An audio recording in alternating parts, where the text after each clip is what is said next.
Olá pessoal, tudo bem com vocês? Tudo certo? Pois bem, então o projeto Propulsor Empresarial está alcançando a sua meta inicial, que é 6 meses no ar. E isso nos deixa muito felizes. Então, para homenagear aqueles que passaram e nos prestigiaram com suas presenças, vamos deixar aqui um compilado com algumas dicas, sacadas dos convidados que passaram aqui desde o início dos trabalhos. Tá certo? Aproveitem, curtam, compartilhem, comentem, divulguem esse vídeo, que tem o propósito de contribuir muito com quem quer crescer. Um beijo no coração de todos, aproveitem! Sabe, Josué, eu sempre gosto muito e sou suspeito a falar, afinal de contas eu trabalho com isso, com desenvolvimento humano, e é bom trazer esse olhar porque é o seguinte, muitas vezes eu percebo que os proprietários, os gerentes, os supervisores fazem uma infinidade de treinamentos, de cursos, não só comigo, como... Sim. E eles colocam, sim, na pauta a aplicação, mas muitas vezes eles vão aproveitando a oportunidade. Poxa vida, apareceu algo em algum lugar, eu vou, apareceu outra coisa, eu vou. Não existe um planejamento de quais competências buscar para poder aprimorar, para poder desenvolver, para aí ter a aplicabilidade que a gente precisa na organização. E me parece que isso tem que fazer parte do planejamento. Eu tenho certeza que uma das lições que não só eu como empreendedor, assim como outros empreendedores com certeza passaram por isso, alguns infelizmente tiveram um insucesso devido ao acontecimento, né?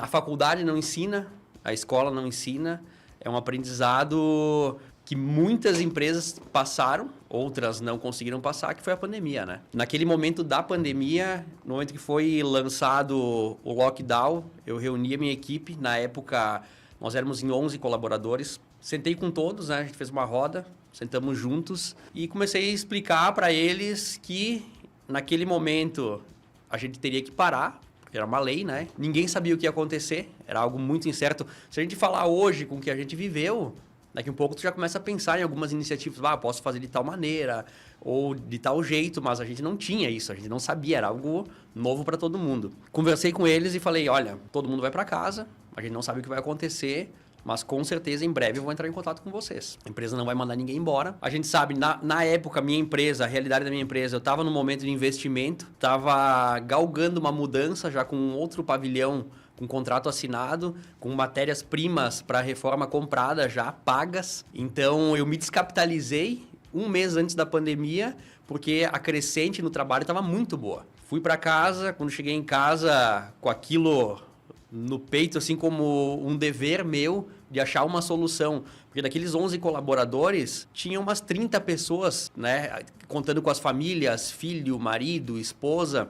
Então eu me senti responsável por aquelas 30 pessoas em achar uma solução para aquilo. Fiquei até as 10 horas da manhã do dia posterior em casa, falei para minha esposa, não, eu vou para a empresa, né? Peguei e fui para a empresa. Quando saí na rua, parecia a cidade fantasma Garibaldi, né? Quando eu entrei na empresa, parecia que eu estava assaltando a empresa, assim, porque não tinha ninguém na rua, né? Então, eu cheguei na minha empresa, abri o meu notebook ali e comecei a olhar as notícias, né? Para ver o que estava acontecendo, para tentar entender um pouco mais. E aí, me deparei em uma das notícias, num comércio da China, eu vi uma proteção de acrílico num balcão de atendimento. Cara, quando eu vi aquilo ali, eu falei, tá aí a solução. Já liguei para um dos colaboradores, peguei o projeto daquela peça de acrílico, fui para a CNC, desenvolvi, fiz o projeto no computador, cortei o projeto, coloquei no balcão e no momento que ele chegou, eu já atendi ele atrás dessa proteção. Foi algo assim de Deus mesmo, que me capacitou para conseguir desenvolver aquilo e conseguir manter a empresa, né? Então isso aí a escola não e a faculdade não vai te ensinar. Não ensina. Eu acredito que o networking, ele é uma porta, né? Ele não é um único caminho, mas ele é uma porta que oportuniza a troca entre as pessoas. Independente do que elas têm, do que elas carregam, todo mundo carrega algo que pode ser compartilhado, que pode ser disponibilizado, que pode contribuir com a vida de alguém. E o networking, ele proporciona isso através do encontro destas pessoas. Pessoas que muitas vezes têm alguma afinidade ou nenhuma afinidade, mas podem construir. E a partir disso, elas desenvolverem não só uma relação, porque networking é isso. é relacionamento. Para poder começar a falar de networking, o que eu quero trazer primeiro para quem é o networking. E eu vejo muitas pessoas errarem nisso. Muitas pessoas acreditam que o networking é só para empresários e empreendedores. E o networking é para todos. E aí é onde eu acho que as pessoas falham. Eu, por muito tempo, trabalhei no meio acadêmico e corporativo.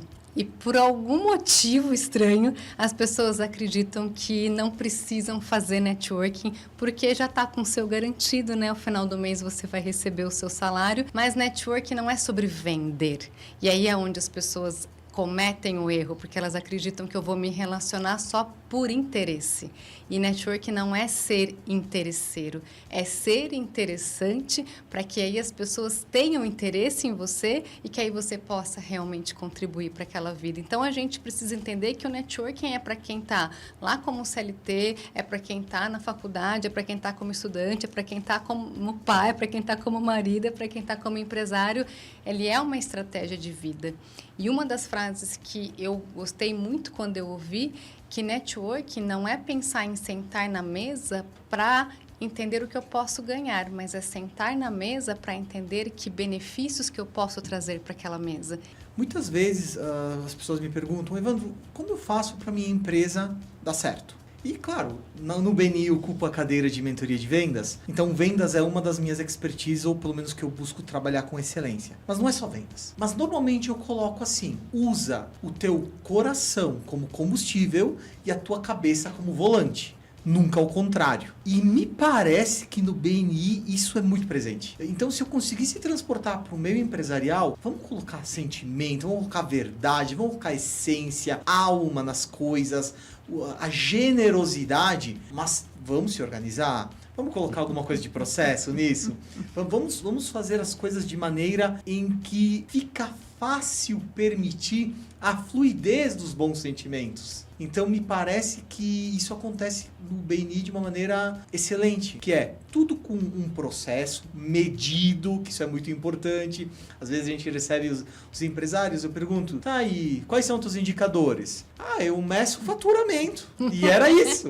Não, são vários indicadores para a gente saber se a coisa está indo bem, se não está indo bem. Então, eu percebo essa organização no BNI e me parece que como analogia, como metáfora, a gente pode transportar para todas as empresas que querem ter sucesso. Que é sim, organização, método, processo, mas fazer as coisas de coração, com alma e de forma generosa. A APM tem o intuito de acolher, de abraçar as pessoas, de fazê-las se sentirem seguras. Porque no dia a dia elas já têm muitas provocações, elas têm muitos desafios. Então nós sentimos que como entidade o nosso papel seria mais importante agindo dessa maneira, tendo transparência, sendo sempre procurando ser o mais justo, o mais correto possível e sempre procurando trazer as coisas mais claras para o pequeno.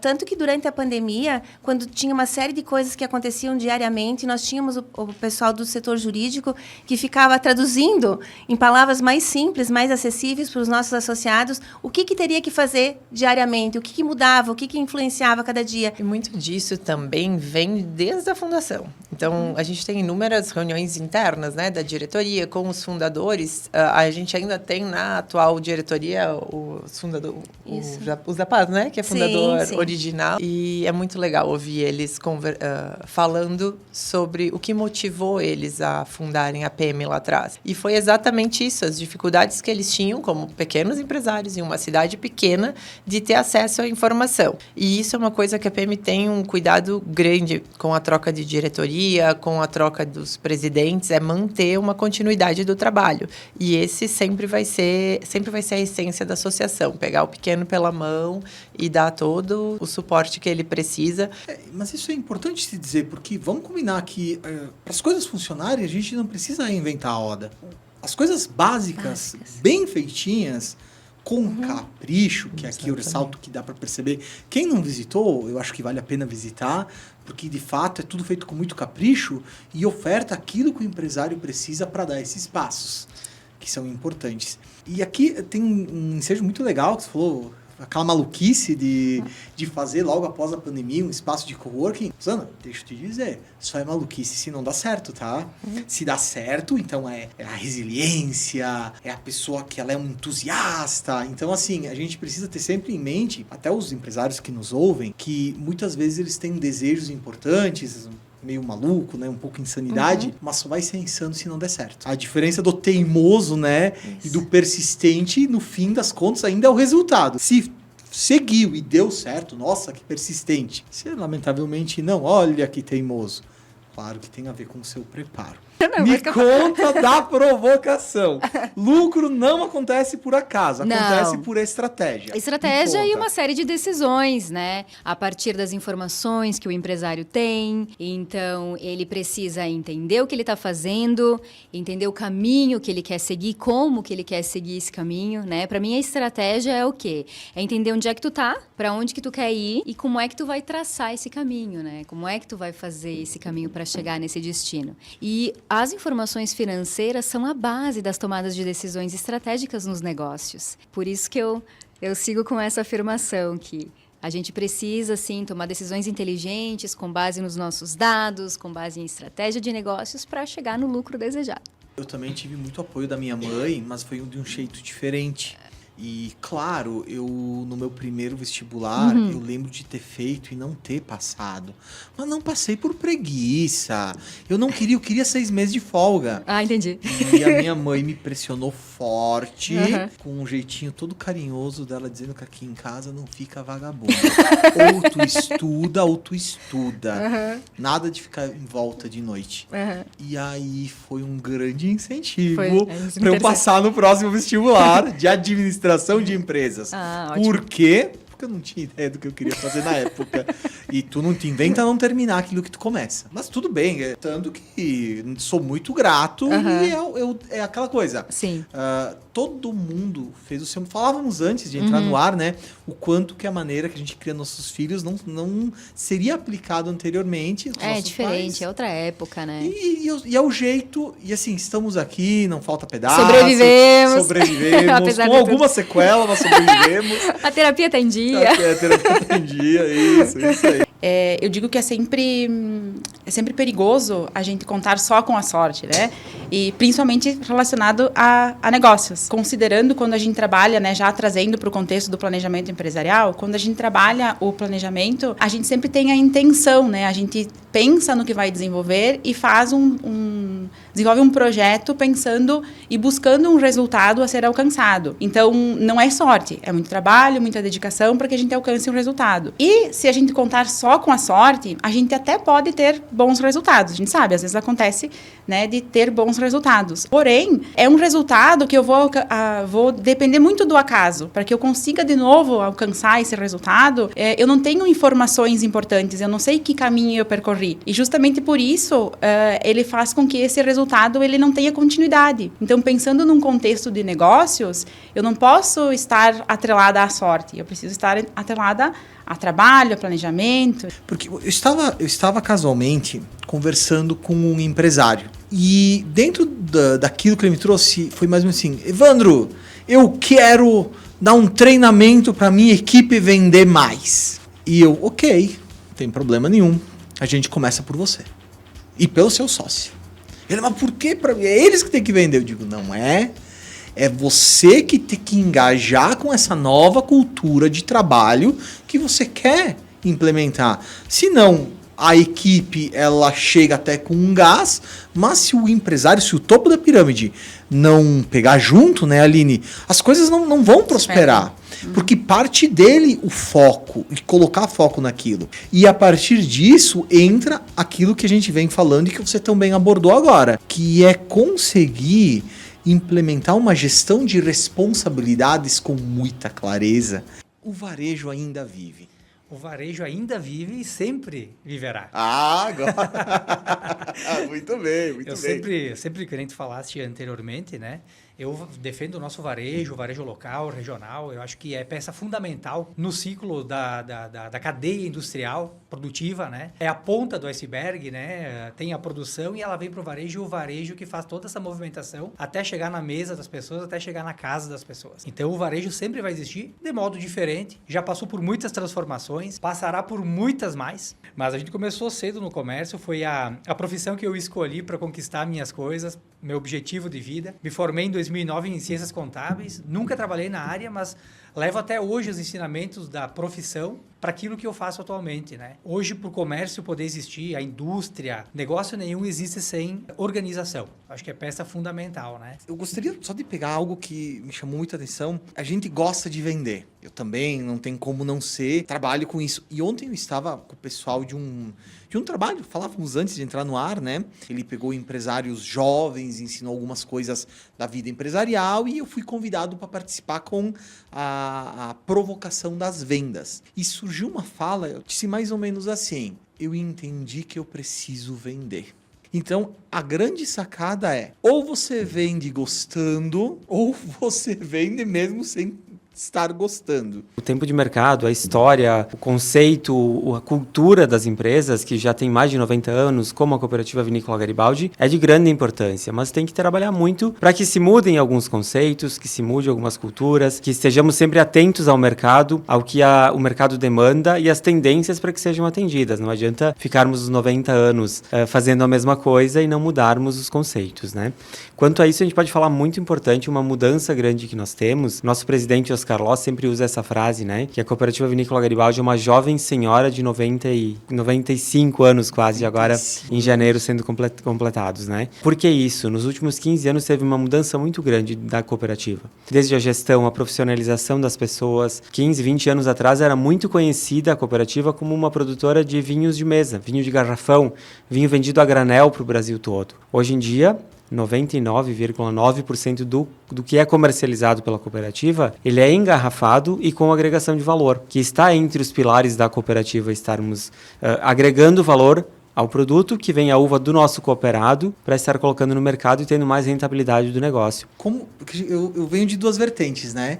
Que por óbvio a vertente empresarial, e a primeira coisa que vem na mente é o ganha-ganha. Ou seja, todo mundo ganha e é legal. Contudo, tem uma disciplina que eu sou apaixonado, André, que é a programação neurolinguística. E um dos preceitos da programação neurolinguística é o ser ecológico, que não tem necessariamente a ver com o ambiente, mas também tem a ver com o meio ambiente. Que ele fala justamente disso que você está falando. Tem que ser bom para mim, tem que ser bom para o cliente, tem que ser bom para a cidade, tem que ser bom para o meio ambiente, tem que ser bom para o mundo. E se for bom para todo mundo, as coisas vão dar certo. Melhor ainda, né? Melhor ainda. É que precisa ser assim. Sim, as pessoas estão precisando, principalmente no meio empresarial, de mensagens positivas, de uma vida positiva, mas muitas vezes isso já está dentro dela, né? Na minha visão, acredito que todos nós, a gente já tem aquilo que a gente precisa para ser mais positivos naquilo que a gente desempenha. Embora a gente, com um pouquinho da nossa experiência ao longo da vida, a gente consegue ajudar as pessoas com alguma mensagem, seja com uma música positiva, né, trabalhando na música, seja com um relato, com uma fala, com algum conselho, né, dentro dessas palestras corporativas. E falando do mundo empresarial, ele é bem vasto e as pessoas muitas vezes associam em mundo empresarial com simplesmente dificuldades, né? Só que se a gente for parar para pensar, a dificuldade ela existe em todos os âmbitos da vida. Então é aquela questão, escolha o seu difícil, escolha a sua dificuldade. Embora a gente tenha que é uma dança, né, bem delicada entre a gente conseguir ter sucesso naquilo que a gente quer ter e desistir, né? Ou desanimar, enfim.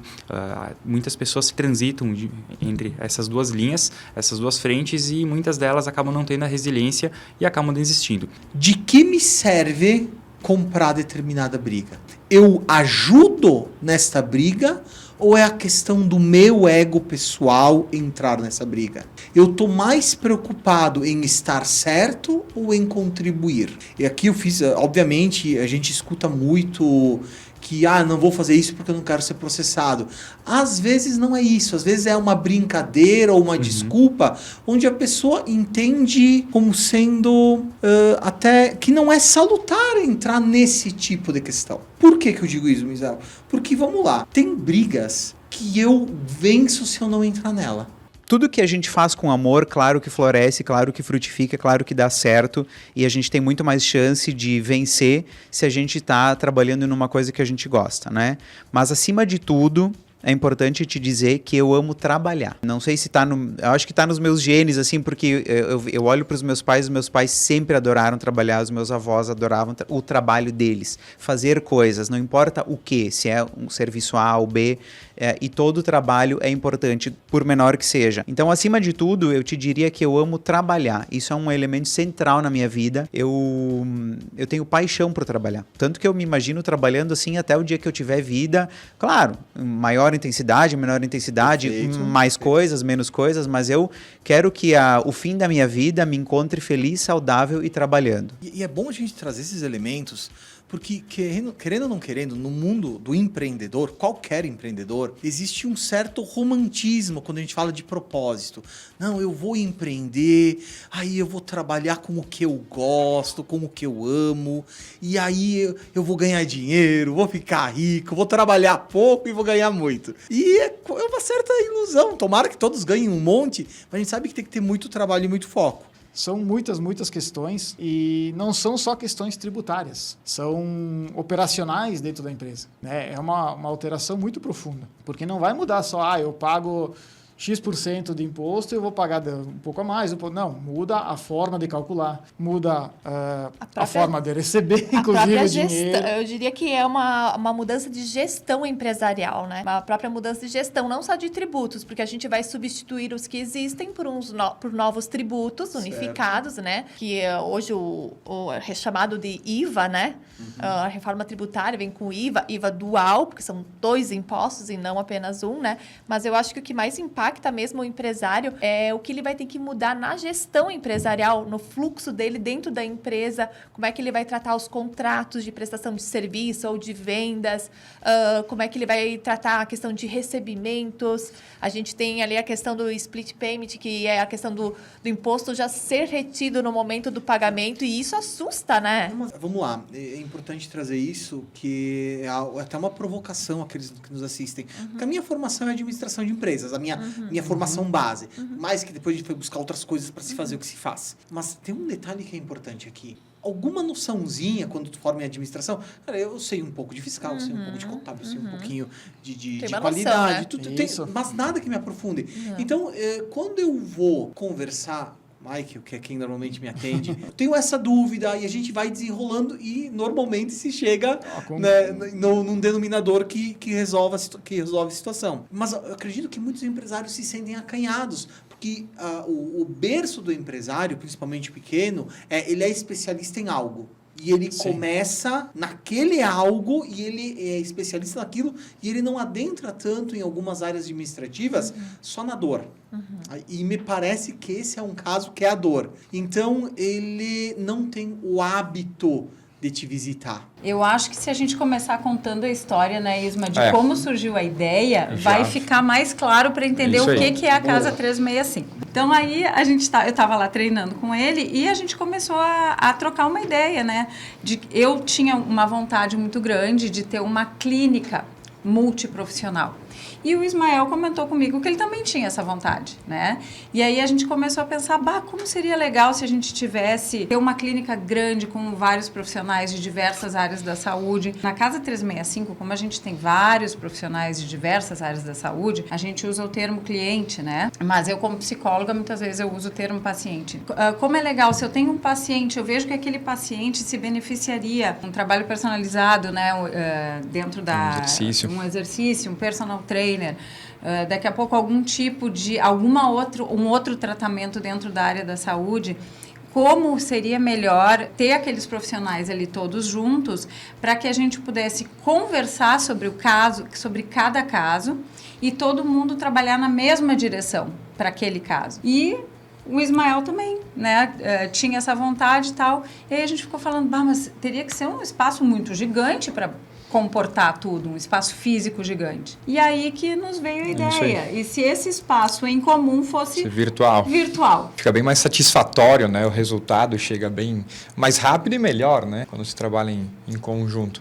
quando a gente definiu essa parte digital, né, a gente nem imaginava o quanto de trabalho que a gente ia ter pela frente, né? Olha. E muitos detalhes, enfim. E essa organização, né, tecnológica, né, que veio a partir desse ambiente virtual, ele é, no meu ver, nesses 18 anos que eu estou na profissão, ele é muito bacana porque eu sempre tentei conectar, né, os meus clientes a nutricionistas, né, fisioterapeutas, psicólogos, enfim, massoterapeutas também. Então eu sempre tentei conectar eles porque eu sei que é diferencial quando tu consegue fazer alguma coisa em conjunto, né? E aí, quando surgiu essa ideia, foi uma felicidade, assim, muito grande, né? Foi um clique, né? O eureka, assim. Deu a virada de chave ali, né? Quem se usa hoje. Vocês colocam essa questão do valor ser baixo e, de fato, me parece muito atrativo para o profissional que vai aderir. Quando a gente contrata qualquer serviço que nos ajude a trazer clientes, a gente tem que fazer uma conta, que é o famoso CAC, custo de aquisição do cliente. E me parece que esse custo é baixíssimo para o prestador de serviço, para o profissional, porque é um descontínuo naquilo que vai entrar. Isso aí. Além de uma mensalidade que comum vindo já sobra. Sim. Então, é um custo baixíssimo que vai abrir um universo de possibilidades. E eu vou dizer uma coisa para você, nada é mais frustrante no mundo empresarial do que uma ausência de perspectiva. A comunicação precisa acontecer, os eventos precisam ser debatidos. Linkando essa provocação com o financeiro, tem várias provocações sobre comunicação no teu livro, é muito interessante. Elas envolvem muito a questão do emissor fazer ser entendido, muito mais do que quem está ouvindo entender. E isso aqui causa prejuízos, como você cita, de relacionamentos e tudo mais, causa prejuízos financeiros, mas assim, a comunicação, ela destrói vidas, ela destrói famílias, sabe? Ela vai muito além de eu perder uma negociação ali porque eu não fechei uma venda, sabe, Evandro? Verdade. Não que isso não seja importante, para uma empresa é importantíssimo claro. Fechar vendas. O Jordan Peterson, num dos seus livros, ele destrincha um conceito de que a comunicação é muito mais o que não é dito do que o que é dito. Explico. Esses dias estava conversando com o meu filho, que ele está aprendendo a falar, né, o Francisco. E aí, eventualmente, eu disse para ele, isso aqui é só para quebrar um galho. E ele olhou para mim, papai, por que isso quebra o galho? Literal. Então ele pensou que literalmente quebra o galho. Ou da mesma forma, se eu pegar e falar agora, e aí galera, xizão? Mas imagina que um americano que está aprendendo português ouve isso. Xizão. Então existe todo um contexto que só a gente sabe. Cultural. Quando eu falo xizão, a gente sabe que vai acabar o podcast, a gente vai sair, vai lá comer em alguma lanchonete, comer um X. Mas sabe que aí, se vocês me permitem, eu acho que no que tange família, eu penso que no que tange nós darmos condições, e se tu falar pro teu pai, ele vai dizer, e com o Francisco, cara, se tem uma coisa que a gente não espera, é gratidão. Não. A gente só quer que seja feliz, e essa é a grande sacada, principalmente no que tange os filhos. Mas eu concordo plenamente com vocês, quando a gente coloca aqui a pitadinha de sorte, ela parte de uma ideia de existir uma espécie de jogo da vida, onde recebemos boas cartas, ou cartas ruins. Mas não quer dizer cartas boas ou ruins, quer dizer como a gente joga o jogo. Sim. E essa é a sacada. Tem muita gente que recebe carta boa e não joga bem. Não joga bem. E da mesma forma tem gente que não recebe carta tão bom assim e faz um jogo espetacular. A ideia é que a gente não dê demais, cartas boas demais para os nossos filhos, né? Isso cartas justas, né? Isso é que eu penso bastante, porque eu tô ali com o Francisco e eu poderia dar para ele muito mais do que eu dou. Qual que é o limite do saudável? Para que ele não fique dependente, para que... Poxa, é uma criança de 3 anos, mas assim, a gente constrói todo um ordenamento ali, todo um pensamento agora. Sim. Depois não adianta, né, quando tá adulto, querer reverter. Sim. Sabe a origem da palavra investimento?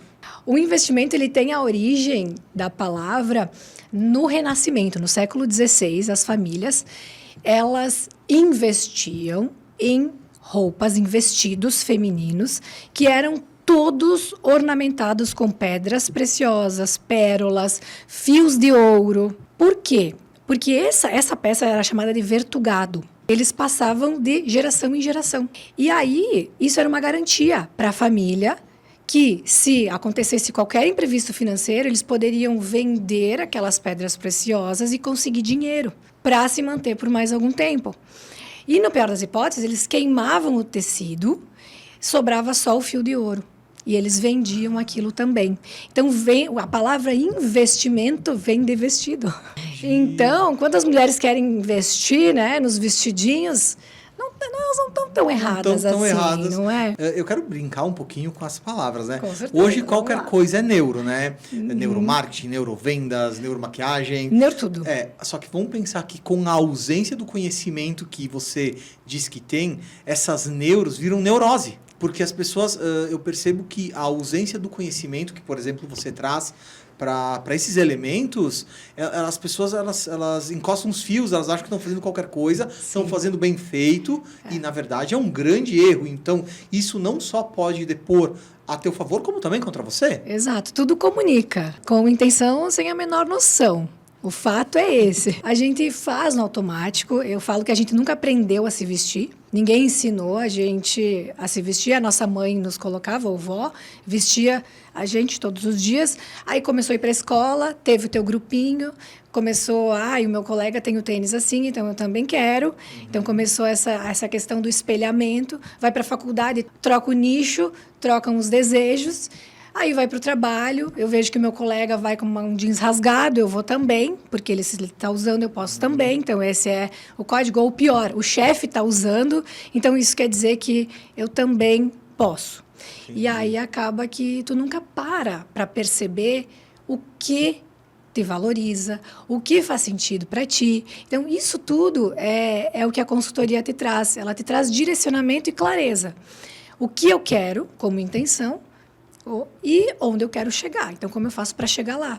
Que elementos eu tenho que usar para traduzir essa mensagem que eu quero, me ver do jeito que eu quero e ser visto também. E a minha concepção do branding é, além do que ele já significa, que é a gestão da marca, então nada mais é do que tu entrar, de fato, na essência dessa marca, na profundeza. A gente não tem como lapidar uma marca se a gente não olhar para o fundador dessa marca e se a gente não olhar para o cliente que essa marca atende. Então, por que a gente fala que não é só a identidade, não é só o logo, a identidade visual? Isso são elementos visuais que trazem, que dão um potencial para esse branding. Mas o que é o branding de verdade? É a gestão, é a imagem, é a postura, é a narrativa dessa marca. É como tu faz essa marca se tornar viva no dia a dia. Por isso que eu digo também que o imediatismo, ele mata o branding de uma marca. Porque não tem como tu tornar uma marca viva sem que tu olhe de fato para a essência dessa marca e tu consiga fazer a direção e o caminho certo, olhando para todos esses universos de imagem, postura e narrativa. O meu trabalho começa quando o teu termina. Eu auxilio as pessoas a converterem quando o cliente chega. Mas fica muito mais fácil. Não precisa nem aplicar tanta técnica. Basta uma boa vontade em atender quando o cliente já chega com esse desejo de compra. O trabalho que dentro de uma lógica de efeito cascata, vamos dizer assim, ele termina não pela venda, mas pela satisfação do cliente em fazer a aquisição que para ele faz sentido. Muitas vezes o mercado entende que tu precisa fazer coisas mirabolantes para que tu consiga se destacar no meio da multidão, né? Mas às vezes não é, na grande maioria não é. Na grande maioria é tu olhar de fato pro teu cliente como uma pessoa única. E aí tu vai replicar aquilo, porque tu vai entender um comportamento. E aí tu entende se esse comportamento desse cliente, ele se replica em outros. Se ele se replicar, ali tu já tem um grande diferencial. Não é o professor Ricardo que está dizendo, né? Não são outros professores que estão dizendo, porque isso a gente poderia assim, mas ele é professor, então ele vai defender a busca pelo conhecimento, como uma questão de lógica, né? Mas assim, dados, né? Já que a gente está falando de dados, né? A gente consegue observar facilmente em pequenas buscas na internet, né? Como os índices de educação, como os índices de investimento em conhecimento, não só por parte dos governos, dos países, mas também das empresas, realmente refletem no desempenho. Então, é através do conhecimento nas diversas áreas, administração, medicina, engenharia, os recursos humanos, enfim, é através do conhecimento que a sociedade se desenvolve. Se a gente pensar desde as primeiras invenções de materiais como a lâmpada, o telefone, o automóvel, mas também o conhecimento não de coisas materiais, né? O conhecimento da psicologia, o conhecimento da astrologia, o conhecimento nas suas diversas formas, né? A gente acredita, obviamente, né, que sempre a busca pelo conhecimento, ela nunca vai ser em vão, ela nunca vai deixar de trazer algum tipo de resultado, nem que aquela nossa busca reflita em dizer assim, olha, aquilo que eu pensava não se confirmou. errou. Porque isso também é conhecimento, né? Quer dizer, um conhecimento que vem a desfazer nossas crenças ou desconstruir as nossas hipóteses também já é evolução, também já é aprendizado. Costumo dizer muitas vezes para os alunos lá nos TCCs, muitos gostam de fazer pesquisas, enfim, de empíricas, assim, né, a campo, e eles dizem assim, mas aquilo que eu imaginava eu não encontrei no trabalho. E isso deixa de ser conhecimento? Claro que não. Quer dizer assim, tu enxergou uma outra face que nem tu mesmo pensava. Muito ou pelo contrário. Muito pelo contrário. Muito riquíssimo. Exatamente.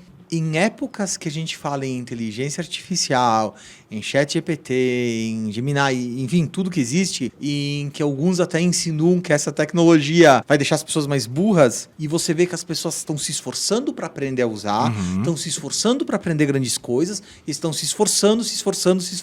Claro, a gente chega em que, num seguinte olhar, falava com o Jean o quanto que jamais a inteligência artificial vai substituir a mente humana. Sim. Mas se essas pessoas entenderem que soma conhecimento e busca, aí ninguém segura a pessoa que tivesse à disposição. E tu tocou num ponto importante, né, da superioridade do cérebro humano em relação à inteligência artificial, mas tu vê, né, linkando sempre com o assunto do conhecimento, né, Evandro, quando a gente tem repertório, a gente sabe como usar melhor a inteligência artificial, né? Como professor, a gente vê essa mudança em sala de aula, né, os alunos utilizando, por exemplo, né, o ChatGPT, o Gemini, enfim, ferramentas do tipo, mas como um jogo de perguntas e respostas, né? Isso é uma ínfima potencialidade da ferramenta, né? E muitas vezes tu não sabe como perguntar. Usar o ChatGPT como Google no mínimo perda de tempo. Exato. Então, quer dizer assim, a pessoa que ela já tem, por exemplo, sei lá, uma certa bagagem, ela faz, se for um jogo de perguntas e respostas, melhores perguntas e vai exigir mais da ferramenta de modo que consiga dialogar com a ferramenta. A pessoa com pouco conhecimento, pouco repertório, faz uma primeira pergunta, a ferramenta dá e é possível que ela pare por aí.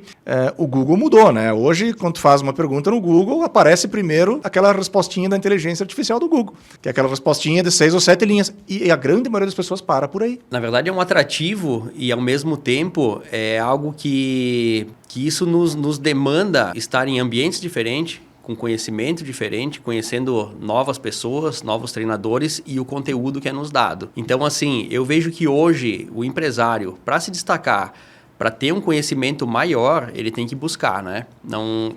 Hoje a gente vê que, assim, até mesmo gratuitamente, né? Tem muitos cursos na internet, treinamentos que há 15 anos atrás, 20 anos atrás, tu entrava no YouTube e tinha uns 100 vídeos lá de vídeos aleatórios, né? Hoje não, hoje, eu quero me qualificar em determinado assunto, tu vai lá, tu tem o conteúdo para aquilo, né? Então, seria uma desculpa a gente falar que, eu não tenho onde buscar o conhecimento, ou eu não tenho uma verba financeira para fazer uma viagem, para ir num treinamento em outra cidade. Não. Hoje tu pode fazer o treinamento no sofá da tua casa, com o teu notebook ou com o teu celular, né? Com certeza, quem quiser se diferenciar no mercado perante concorrente, mostrar um diferencial para os seus clientes também, ele vai ter que buscar um conhecimento. E além disso, é o que, Evandro? Uma coisa que tu me perguntou, quando tu volta do treinamento, né? É a aplicação de tudo que tu foi aprender. Que não adianta nada a gente voltar de um treinamento, voltar para nossa empresa, o colaborador nem sabe o que tu foi fazer em outro lugar, tu não aplicou exatamente nada do que tu aprendeu. Então aí vai ser em vão, né? Então eu acho que o grande segredo é a gente voltar de um treinamento pensando como aplicar as ferramentas dentro do nosso negócio, né? Porque eu tenho percebido que tem um elemento que é o atrapalhador dessa evolução. E de tempos em tempos, algum mentorado chega lá, ele incorre nessa questão e eu preciso, vamos usar o termo do meu jeitinho todo especial, desconstruir essa ideia, que é a vaidade. Porque se você vai em busca de algo e vê que pode melhorar, qualquer ser humano minimamente inteligente vai perceber que o correto a fazer é ter a ação que te conduz a essa melhora. Sim. E quando o cara teima que tá certo, mesmo fazendo errado, é difícil, a teimosia, o ego, a vaidade são os grandes inimigos da evolução. E a pessoa tá começando e percebe que tá fazendo alguma coisa errada, mas não quer admitir. É o cara que tá 20 anos empreendendo, e talvez esse seja também uma das sacadas que a gente tem que trazer, tá vendo que precisa melhorar, e o que faz? Meu Deus do céu, aceita. Quando tu abre uma empresa, qual o motivo é? Ganhar dinheiro? Perfeitamente. Ponto. Né? A gente abre um negócio exatamente para ganhar dinheiro. Beleza. Então, esse ponto a gente está de acordo. Se a gente quer ganhar dinheiro no negócio, por que cargas d'água, quando eu pergunto para empresários qual que é o lucro do mês passado, ninguém sabe? Esse é o ponto, entendeu? Esse é o ponto. O ponto é, a gente abre um negócio para ganhar dinheiro, dinheiro. ponto final. Né? Então, a gente quer se desenvolver, quer crescimento, quer fazer algo bom para a sociedade, contratar gente, equipe, normal. Que é o propósito que a empresa tem. Okay. Mas por que quando eu faço uma palestra, converso com empresários, eu pergunto qual é o lucro da tua empresa do mês passado e ninguém sabe? Se exatamente o motivo é ganhar dinheiro. A provocação é muito essa. As pessoas elas têm ainda uma cultura de olhar muito para faturamento,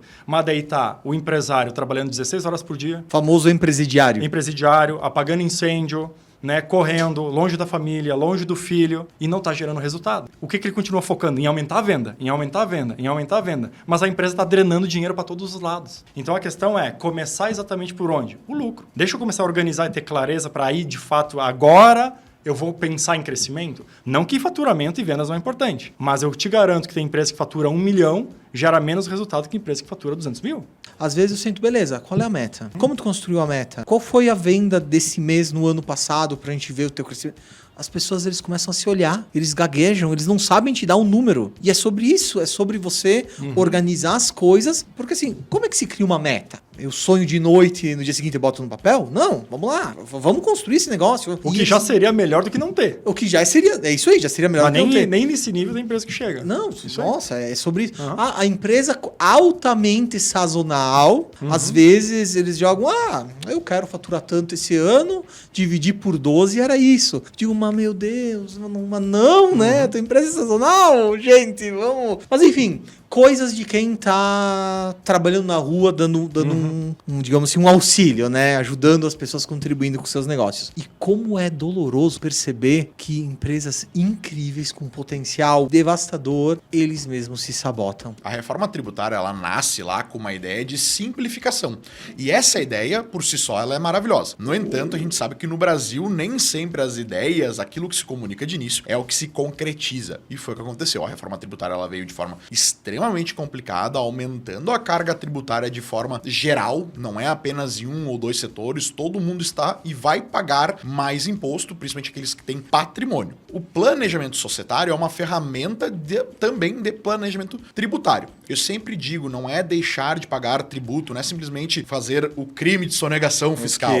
Não é sobre isso. Não é isso, é pagar o melhor imposto. A gente pode utilizar a norma jurídica, as estruturas societárias para planejar a nossa empresa, planejar o nosso dia a dia, nos planejar de forma estratégica e pagar menos tributo dentro da lei. Não é necessário romper com a lei, brigar contra ela. A gente pode utilizar ela a nosso favor. Mas não é a primeira vez que eu ouço em diferentes contextos a seguinte questão. A inteligência artificial, ela traz muita coisa, mas se ela não for bem operada, se ela não for bem manuseada, o que vai acontecer? A não excelência, ou o equívoco, o erro, ou basicamente, né, o que a gente quer é alguém que olhe para nós com especificidade. Não vai acontecer isso com a inteligência artificial sem um bom tempo treinando-a. Exatamente. Montar o agente para saber utilizar uma inteligência artificial é ponto fundamental. Por exemplo, quando a gente utiliza uma inteligência artificial para nos auxiliar na análise de um contrato, por exemplo, é muito importante pedir para ela no mínimo três visões. A primeira, uma visão central, sem partido. Uma segunda visão pela ótica do contratante. E uma terceira ótica pela ótica do contratado. Por quê? Certo. Colocando esse agente que vai advogar para um lado ou para o outro, os resultados são totalmente diferentes. Para mim, ser empresário, empreender, o empresário, a grande maioria, grandes empresas que estão há muitos anos, 20, 30, 40, 50 anos, se fosse pensar numa rentabilidade, numa renda, estar empreendendo para poder ganhar dinheiro para sobreviver, não é só isso. O empresário geralmente ele faz um caixa, ele faz um volume de rentabilidade, de receita, de lucro, que ele poderia muito bem dizer, agora eu fecho a minha empresa, vou demitir os meus funcionários, vou viver com vou ter alguns aluguéis, investir em aluguéis e vou viver com essa renda, né? Não, ele continua. Então o que eu estava conversando ontem na reunião é o seguinte, é deixar um legado. Vamos lá, hoje a dificuldade em construção civil, vindo para a minha área, são as pessoas, né? As pessoas, em todas as áreas hoje, a gente precisa de pessoas e não consegue, né? Pessoas capacitadas ou que querem ser capacitadas. Então, para que empreender? Né? Eu, na construção civil, o pessoal vai dizer, faz um prédio lá, o que sobra do dinheiro, vive com aquela receita, com aquele lucro e tá bom, né? Não é assim. Eu acho que o empresário, eu pelo menos penso assim, e a grande maioria pensa assim, deixar um legado, construir alguma coisa. Os prédios que a Gasperim Pilati constrói hoje, eles vão estar daqui 10, 20, 30, 40, 50 anos servindo de moradias, lares para as pessoas, né? Então, por isso que nos dá força para também não desistir, né? Porque quando a gente fala de resiliência, hoje já existem muitas teorias, muitas teses. Inclusive, teve um período em que ganhou força a teoria do antifrágil, que na minha visão nada mais é do que o próximo estágio da resiliência. Mas enfim, independente disso, quando a gente fala de ser resiliente, nada mais é do que a capacidade que temos de lidar com as situações adversas sem sermos altamente afetados. Quanto menos eu sou afetado pelas adversidades, mais resiliência eu tenho. Perceba, isso não é fácil, mas é treinável. Então, quando a gente consegue, assimilar alguns conhecimentos e vai somando a isso a experiência, é quase que natural que a resiliência ela venha com isso.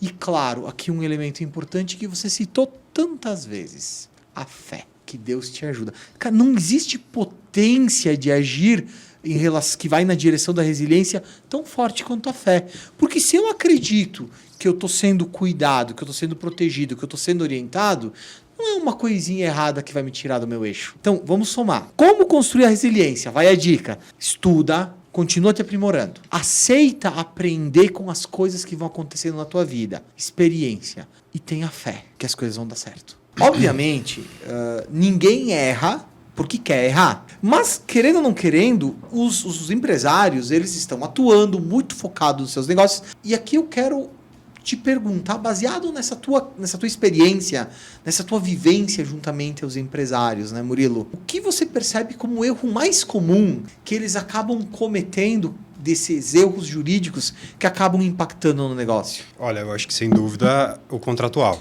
O empresário muitas vezes ele começa o negócio dele e começa a dar certo. E ele começa a focar em área de produção, financeiro, comercial, e ele precisa fazer isso. Ele precisa do lucro para poder o negócio dele poder seguir em frente, né? Só que em algum momento ali acontece essa perda, né? Essa perda de capacidade técnica de gerir um contrato. E regulatório também. Em negócios um pouquinho mais complexos, acho que o regulatório até ultrapassa a contratual.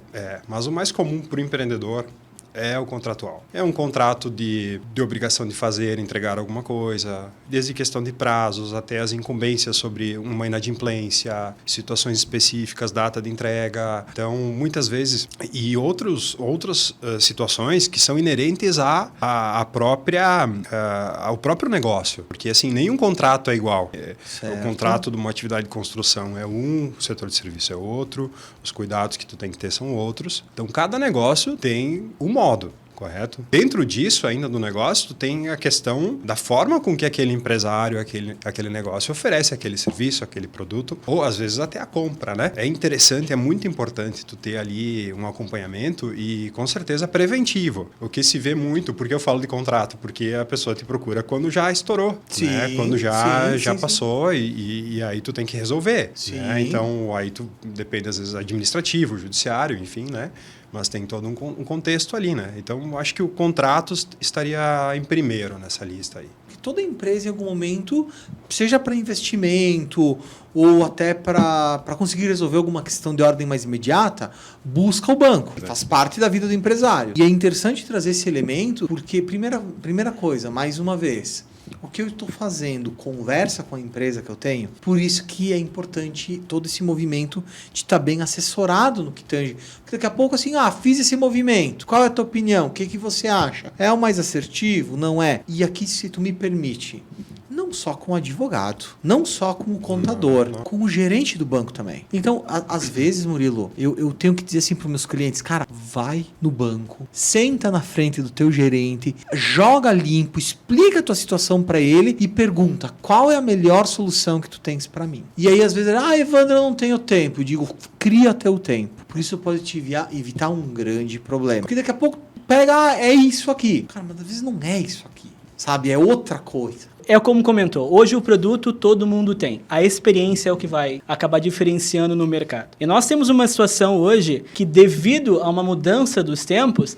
cada vez mais a gente precisa inovar. E quando a gente fala em inovação, nós não estamos falando de não fazer o básico bem feito ou começar a inventar fórmulas que não fazem sentido. Mas a gente conseguir agregar, às vezes é uma tecnologia, às vezes é um tratamento, às vezes é alguma coisa de diferente para que faça a nossa marca ela ser lembrada, para que faça a experiência do cliente ela ser única e principalmente para que torne aquele momento que para o cliente, no nosso caso que trabalhamos com a rede ótica, né, que para o cliente está com um problema de visão, torne-se um momento memorável para ele, né? Hoje quando a gente fala, por exemplo, de um produto, se a gente for pensar numa marca comum, por exemplo, uma marca de armação, por exemplo, uma Ray-Ban, todo mundo vai ter a mesma marca, o mesmo modelo e praticamente os mesmos valores. O que vai fazer diferença na hora de você acabar, sim, selecionando é o que a gente consegue ofertar por trás daquela marca e qual que é a experiência que o cliente ele vai ter ao entrar, por exemplo, dentro das óticas Diniz. E isso hoje faz toda a diferença. Então, assim, existem 3 pilares quando a gente fala de venda. O primeiro pilar é processo. Tem que ter processo. Então, às vezes, a pessoa tem toda uma técnica, tem todo um jeito de fazer as coisas que às vezes é o hábito, mas o processo não está necessariamente bem desenhado. O segundo elemento que ajuda muito na questão das vendas é sim a técnica. Então, assim, o que eu me refiro são as habilidades que algumas pessoas têm de forma um pouco mais natural e algumas dessas precisam ser praticadas, lapidadas, treinadas, ensinadas, lapidadas. A pessoa é boa, mas não tão boa. Ou algo que ela nem sabe como fazer. Então, isso é um outro aspecto. E quando a gente fala de vendas, tem um aspecto emocional, que daí sim vai ao encontro aquilo que você está falando, que a pessoa sabe o que fazer, mas não consegue fazer. É relativamente comum de se trabalhar. E o que pega é que nunca é só 2 coisas. Ou nunca é só uma coisa. É de 2 ou até as 3 coisas que são os problemas. É muito difícil ser um líder e ser um gestor hoje em dia. É muito complexo. É uma posição de muita responsabilidade. E a minha cara, né? Que tu estava tentando traduzir antes, é porque é um terreno muito sensível, né? Porque eu diria que tanto as empresas quanto as lideranças, elas têm um poder que nem sempre é enxergado, mas existe ali um poder muito importante, que é de influenciar na vida das pessoas e influenciar a sociedade de uma forma geral. A gente falou antes que, às vezes, as pessoas passam mais tempo no trabalho, com seus colegas, nas suas atividades, do que em casa, com família e com lazer, né? Vamos pensar, a gente dorme no mínimo 6 horas por dia, mas realmente, entre tempo de descanso, de deslocamento, de atividade, semana versus final de semana, a gente ocupa muito do nosso tempo com o trabalho e a gente está muito tempo no nosso trabalho. Então, o trabalho ele acaba nos ensinando valores, nos trazendo reações, emoções, sensações, às vezes boas, às vezes nem tanto. As empresas e as lideranças, principalmente, elas acabam tendo uma influência grande na vida das pessoas. E aí, se esse papel está sendo feito de uma forma legal, perfeito, né? Vai deixar um legado bacana. Agora, se isso está meio truncado, se é uma gestão que não tem uma maturidade, que não sabe lidar, que não enfrenta as coisas de uma forma construtiva, pode trazer muita dificuldade, pode trazer até doença, eu diria, porque às vezes é um desgaste a nível emocional e físico que adoece. O que eu quero dizer com tudo isso é que é difícil ser líder, né? Não estou julgando o papel dos líderes porque é bem desafiador. Esse negócio de eu ter que alinhar alguma coisa com o meu liderado e mandar pro RH conversar, é coisa de líder despreparado. Simples assim. Tem uma situação, daí, vamos mandar pro RH, o RH resolve. Não, cara, tem coisas que você tem que olhar no olho do teu liderado e dizer, vem cá, cara, o que tu tá pensando? Não é por aí. Tem aquela coisa de dizer assim, teu potencial é incrível e você tá botando tudo no lixo. E os líderes, parece que eles têm medo de magoar e eles não percebem o quanto eles estão prejudicando aquelas pessoas que eles acreditam estar protegendo. É o medo do conflito, é o medo de que a pessoa possa interpretar mal, de que a pessoa possa responder, de que possa surgir uma discussão. Sim. Mas, gente, vamos lá. Se for para ter uma discussão e essa discussão for construtiva, Tá tudo bem. Quem que nunca teve uma discussão em casa? Quem que nunca teve uma discussão com o gestor? Olha, minha maior paixão, assim, né, desde o início, sempre foi a venda de volume mesmo, né? Então, encher uma carreta e ver, né? E é muito difícil tu unir margem, né, e volume, né? Então, a maior dificuldade nisso tudo sempre é as vendas, né? A parte comercial, né? E a gente, por parte da decisão, a gente inicialmente sempre olha primeiramente para venda, fazer o fechamento, né, para conseguir escala. E depois, claro, com muita atenção, né, e depois a gente vai para as margens, né. Realmente, quando a gente faz o que a gente gosta, como eu já falei, eu gosto muito disso, eu gosto muito dessa venda em escala, de volume, então a gente acaba não olhando inicialmente a margem, com todos os cuidados, novamente. Claro. Mas a gente faz isso primeiro e depois vai reposicionando, vai ajustando do outro lado, né? E acho que isso é um grande fator aí, que a gente conseguiu, né? Um dado legal hoje, que a gente hoje é a maior da Serra Gaúcha, né? A maior em litragem de vendas, a gente é a maior em faturamento, enfim. 6 anos aí de história, a gente evoluiu, cresceu muito rápido, muito por conta disso, né? Então, a gente entendeu o mercado, se ajustou ele e replicou rápido, né? É evidente que sempre vai ter alguém mais barato que nós. E é evidente também, lamentavelmente, a gente não consegue vender para todo mundo. É importante ter bem claro para quem é o nosso consumidor. E aí, como você fala em volume, o volume pressupõe um tipo específico de cliente, que é a maioria. E a maioria, ela tá posicionada em determinado lugar. E ao mesmo tempo, tu não tem como ser mais barata. E aí tem a ver com a qualidade de novo. O desafio, ele não é brincadeira. O desafio do empresário é esse. Continuar vendendo, sabendo que sempre vai ter alguém mais barato que nós, sabendo que sempre vai ter pessoas que não querem comprar de nós, é normal, por entender qualquer coisa que seja, e nós precisamos se manter no mercado. E aí você coloca os impostos. Atualmente, nós temos uma cultura empresarial, eu não vou falar da nossa região, porque ela é muito maior do que isso.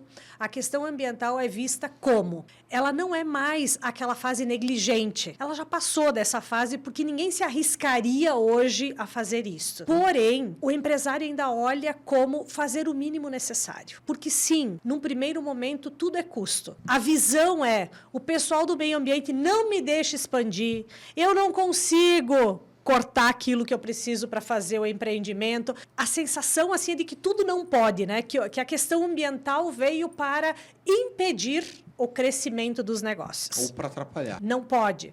Esse é o nosso desafio diário. Não, contanto que o nosso slogan é, né, conectar sustentabilidade e negócios, porque nós estamos aí para fazer o desenvolvimento acontecer. Nós não podemos travar o crescimento por conta da questão ambiental. Existem critérios, existem padrões que nós precisamos seguir e nós precisamos enxergar o que pode ser feito dentro desses critérios. Basicamente é isso. O momento em que passa nem todo mundo passou dessa fase. Poucos ainda enxergam a questão da sustentabilidade como estratégica.